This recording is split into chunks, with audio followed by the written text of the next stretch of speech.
am getting ready to go hike out onto the Canwell Glacier. My plan is to go explore some ice caves, see what state they're in this year. I know a couple of them looked like they were getting close to collapse last year, so go see. Head a little bit further up glacier. As long as snow conditions allow it, might go visit one or both of the huts up above the glacier, and we'll just spend the day out exploring and try to find pretty things to take pictures and video of. Very happy now that I got down here to learn that I didn't forget my sunblock, because oh my gosh, it is incredibly hot right now. Luckily it's not quite as smoky here as it is in Fairbanks. Whole drive down here was nothing but haze, but and it's still kind of hazy here, but nothing like it was up there, and there's no smell with it, so it doesn't smell like campfire or wildfire, so that's nice. Show you a little bit about what I'm bringing with me for camera gear. I've got my GoPro, which I don't really like, but I use it because I can get wet. I've got my Nikon D800 with my 200 to 500 milliliter lens for any potential wildlife, and my Sony Alpha, my A7 III, which is pretty much my walk around camera. Yeah, that's what I've got going. I've got actually two GPSs with me. I've got my inReach Explorer that I use so that my wife can track my location, and then I've got just my handheld GPS, which I use for geotagging all my photos. I like to know where everything is when I'm reviewing photos later. But yeah, that's it. I'm gonna get my sandals on because right off the bat I have a little stream crossing, and then be on the way to the terminal moraine. The Canwell Glacier sits in the eastern Alaska Range, just south of Delta Junction, in an area known as the Delta Mountains or the Delta Range. One of the primary access points is from the Richardson Highway at mile 215.2, where you can follow Miller Creek all the way up onto the terminal moraine and then onward onto the glacier. While the Miller Creek approach is a bit longer than other ways up to the glacier, it does offer year-round access. So if you're out early in the season before the snow's melted, or in the winter and looking for a place to ski up the glacier, this is probably the best spot to start. Even though it's a little bit longer of a hike, some of the views down in the creek are quite spectacular. An alternate approach takes you up Red Rock Canyon Road at mile 214 on the Richardson Highway. This is the blue line on the map. This route can shave between 1 and 3 miles off the approach from Miller Creek, but be warned that the road is quite rocky and you'll probably want a vehicle with decent clearance and four-wheel drive. I typically park right before a pretty large stream crossing and just start walking here. A vehicle with sufficient clearance can make it across, however the rest of the Jeep trail is very scenic and it's a pretty nice walk. The best way to head down to the glacier is actually after a second stream crossing, about 3 miles from the first. Almost immediately after crossing that stream, you can start heading downhill toward the glacier. Just be aware that you will be having to cross unstable moraine through a lot of this, and there may be water canyons that are difficult to cross. I really don't recommend doing this without some glacier travel experience. Today I'm not taking either of these routes because I'm wanting to go visit some ice caves that are located in a water channel near the northern moraine, down near the terminal moraine. So I'm starting the route up Red Rock Canyon, but then cutting over a little bit early to get over to the northern moraine. This is still pretty rough terrain. I don't recommend doing this if you're not experienced traveling on glaciers, but it's not as potentially dangerous as the route further up the glacier. So I think this might be the heaviest day pack I've ever carried. And it's funny, before I left, I was discussing with Kat, oh, maybe I'll do an overnight. And then looking at my camera gear list that I wanted to bring, I was like, no, I'll go fast and light. That's certainly the way, right? Go fast and light. I'm scared to think of what it would weigh if I had my sleeping bag and pad and tent, stove, fuel. Got 3 cameras, 4 lenses,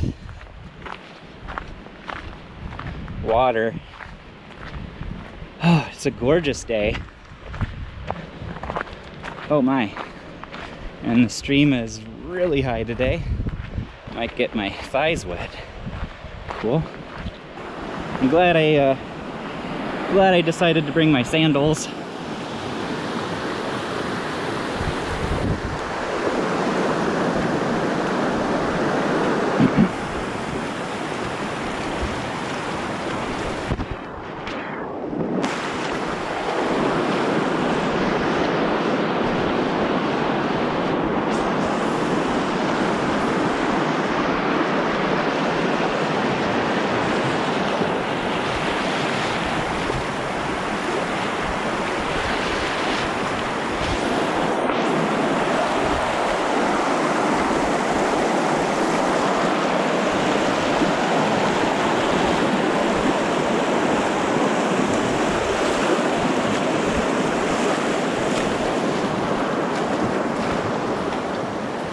Just up to my knees. Felt really good. It is very hot outside. So I mentioned back at the truck that I don't really care for the GoPro that much. Here's the big reason for it. Biggest reason for it. It was fully charged. I was actually on the charger and on the truck the whole drive down, 100% charge. I took 3 minutes of video with it, and it's down to 83% of battery. I've got 2 spares with me, but I know that they tend to discharge even while they're not plugged in. So it's a huge power hog. The batteries don't last for anything, but the image stabilization is phenomenal. Like, I haven't seen anything better without using a gimbal. And it's waterproof. So, you know, I can stick it in water. If it wasn't for those 2 features, I wouldn't carry it. But anyway, that's my GoPro rant. I'm filming with my phone right now. Google Pixel 6 or Pixel 6 Pro. Also does pretty good video. Battery's way better. I have no problem taking a video and even using the GPS on it for these long day hikes. Whew, sorry, getting a little out of breath. Almost done with the hill. I'll catch back up at the top. These glacial moraines are such desolate places. Really easy to get a little lost in them too, because you can never see the bottoms of all the little valleys. And everything looks the same all around you.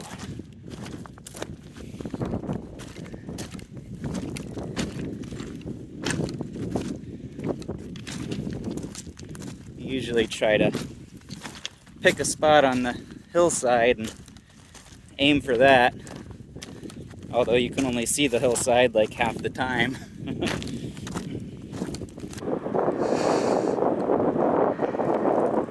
Now we're looking down over the glacier terminus.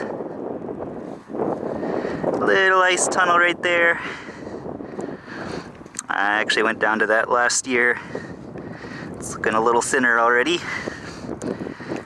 headed up in that direction.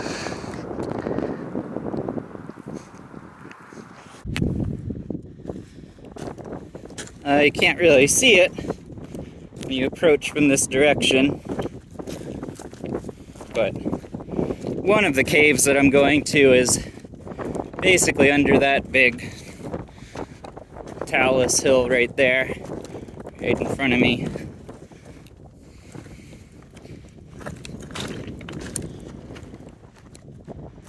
Whew, it is hot today. Very uncomfortable. Starting to get a little bit of a katabatic wind coming down off the glacier. It's kind of cool. Hopefully as I get higher up, it should get colder as the wind's blowing directly off the ice.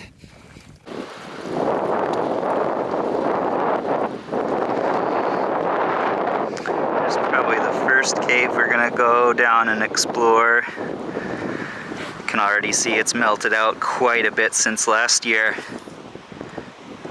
That hole to the right was a tunnel you could barely crawl through. And in all honesty, now that I'm looking at this, I see that there might be a fracture running right from that smaller opening. This cave might not be safe to enter. Might be able to poke my head in on the other side, but this is on its last days. And with that giant fracture over the large hole, it's not going to be here for long. I think we're looking at days now before this collapses. This is another cave just to the west of the last one. I walked around and I'm heading back toward that one now. I did go into this one a year, maybe 2 years ago. It doesn't go back very far. I want to say it went back maybe 100 feet or so. It was really pretty though. I might go take a look. Yeah, I don't know. There's a lot of rock pitching off the top. I don't know if it would be safe. Also looks highly fractured. Yeah, these ones are not going to last for long. So here I am at one of the Canwell Glacier moraine caves. This one's very unstable at the moment. So the little arch at this entrance here, I give it another couple weeks maybe. It looks fairly stable, but just beyond there, the ice is highly fractured between two separate entrances, and it looks like it could very well go today. So I don't really want to spend any time in there. I'm going to do one more quick walkthrough of just this little section here, the part that does look stable. Anyone that's come out here in the last few years and have explored this cave, it has been absolutely gorgeous, but I'm going to say it's just not safe to do anymore. I'm going to head up the glacier, see if I can find some newer caves that might last for a while longer, but sad to say, this one won't be here long.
miss it.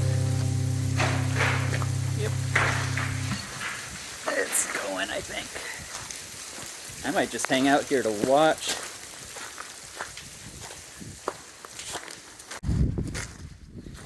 So now I'm heading up to the northern moraine on the Canwell. It's kind of a large marginal moraine that is one of the best ways to move east-west on the lower part of the glacier. I figured it'd be a good time to talk a little bit about these glacier caves and safety considerations around them. First of all, in regard to safety, I do have concerns because of the number of these caves that are accessible even here in the eastern Alaska range. Especially the Kastner Glacier. They don't get quite the respect that they deserve. They've become purely tourist destinations, and people treat them as tourist destinations. I don't think a lot of people go there thinking about safety at all, which is unfortunate. These caves are temporary. They are all melting. You know, they form in the ablation area, typically not even in just the ablation area, but in areas of dead ice where the glacier is no longer moving.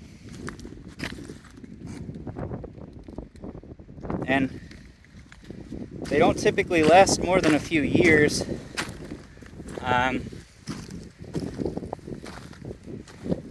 10, 11 years ago, there was a really big one on the Kastner Glacier.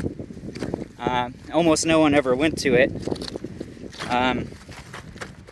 Guess even then, social media and influencers weren't quite as big as they are now.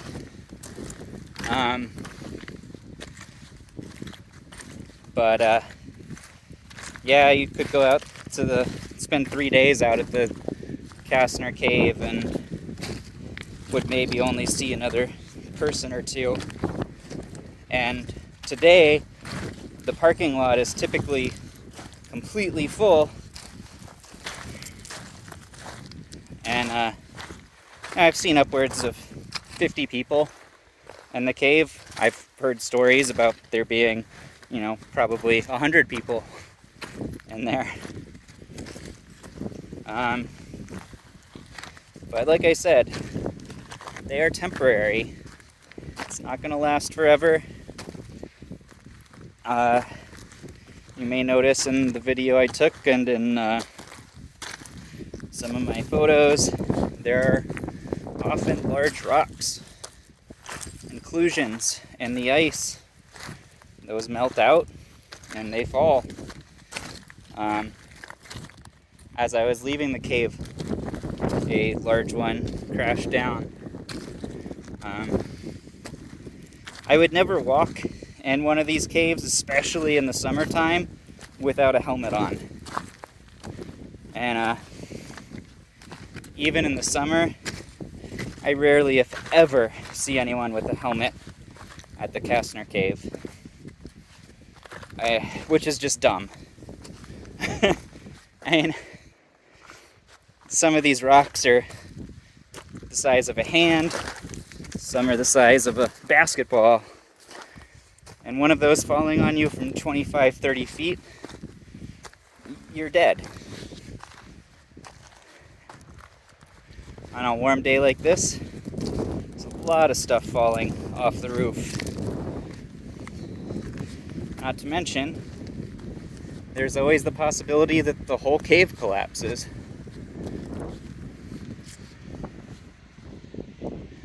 Deciding if I want to go all the way up on the moraine, if I want to stay down here and look for more caves. But I think I'm going to head up first.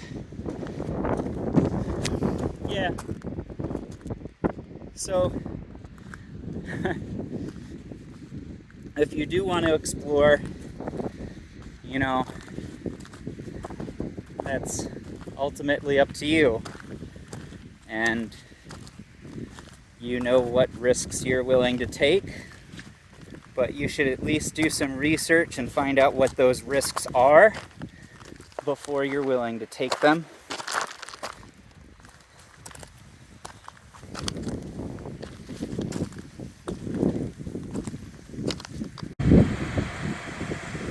Definitely a cool spot. You can see the water running under the glacier here. That might be open. I don't know if I can get to a better spot to see though. It's pretty steep over there.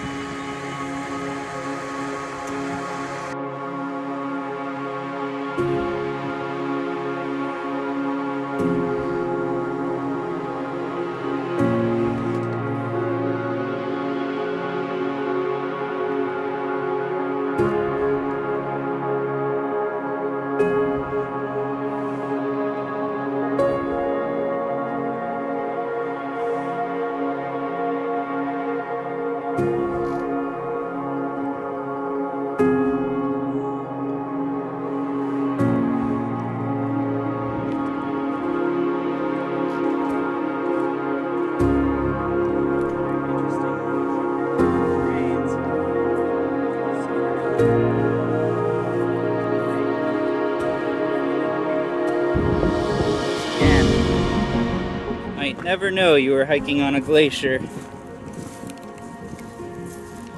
It's a fairly long vegetated stretch here. Nice thing is though, the ground's pretty dry here. So no sinking into quicksand. Maybe I spoke too soon.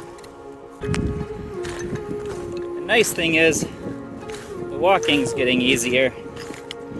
The last mile and a half was pretty rough. It is so warm out. There's so much melt up here that in a lot of spots I was sinking into the mud up to my shins. It was unpleasant.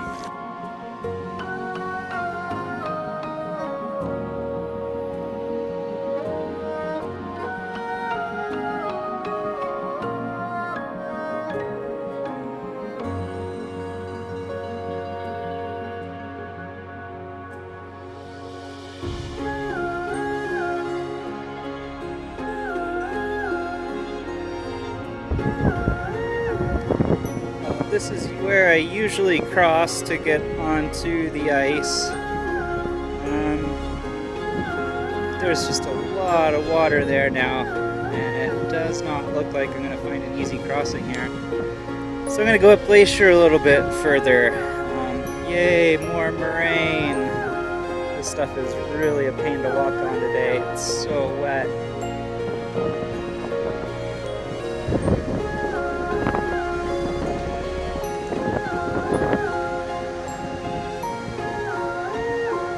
Well, this spot is quite gorgeous, and with all these falls down here,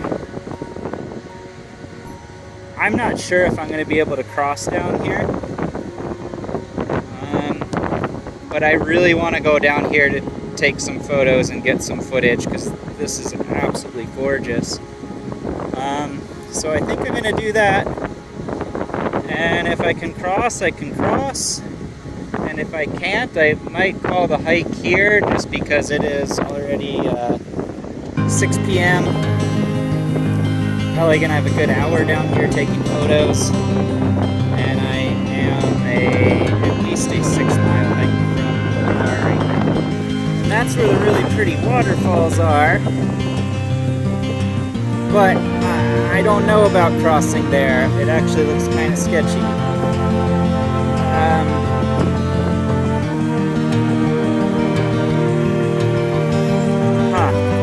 But I want to go down there to take pictures.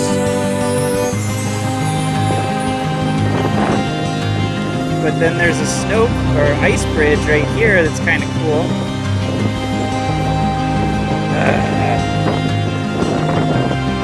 I think this might be my last stop because it's going to take a while to get the shots that I want down there. But this is just too cool.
I dare say this might be a bust. I have never seen this canyon this full.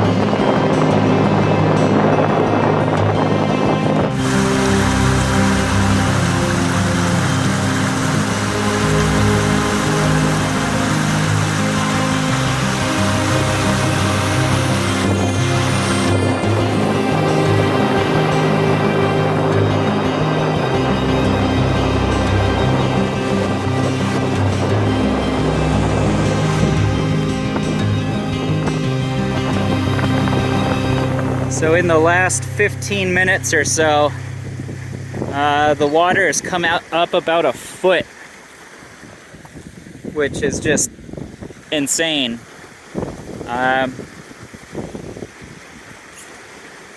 Definitely not a safe day to cross. I do have the option of going up the moraine for another mile or so, but it's too much. I got some good shots, I got some good video, I'm happy. Just really wish I could have gotten to that waterfall. Oh, another day, right? Another day. I'll come back later in the season when the milk calms down a little bit. Got to see some great sights that I may not have if the river level hadn't been so high. So, it's a good day. And when I think about the terrible bug episode that I had on McManus Mountain 3 days ago, this is just fantastic. Got a nice down glacier wind. It's slightly cool. Sun's starting to go behind some clouds. Pretty good end of the day.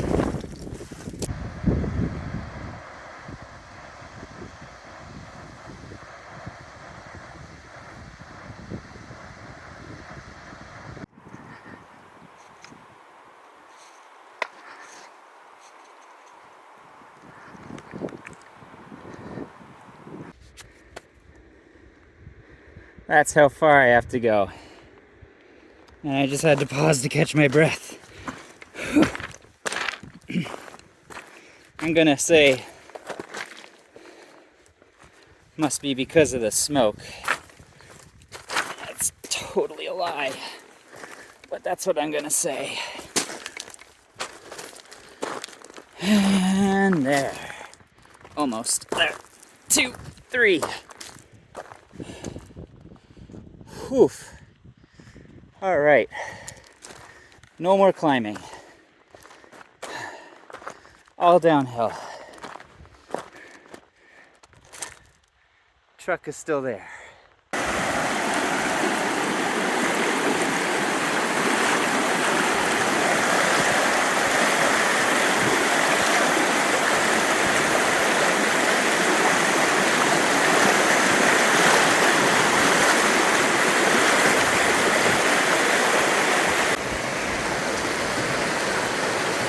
My feet are so happy right now. Thanks for watching. Be sure to like and subscribe, and check the description for more information and photos in the Canwell Glacier area.